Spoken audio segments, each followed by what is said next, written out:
બોટાદ જિલ્લા ખાતે શ્રીમતી રીવાબા રવિન્દ્રસિંહ જાડેજાની બોટાદ જિલ્લાના પ્રભારી મંત્રી તરીકે બોટાદ જિલ્લા સેવા સદન કચેરી ખાતે મુલાકાત.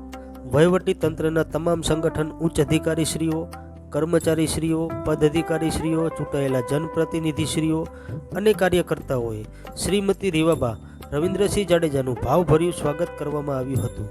બાદમાં સાળંગપુર ધામ શ્રી કૃષ્ણભંજન દેવ હનુમાનજીના મંદિર ખાતે શ્રીમતી રીવાબા રવિન્દ્રસિંહ જાડેજાએ દર્શન કર્યા અને નમન કરી કૃષ્ણભંજન દેવ દાદાના સાનિધ્યમાં આશીર્વાદ પ્રાપ્ત કર્યા હતા.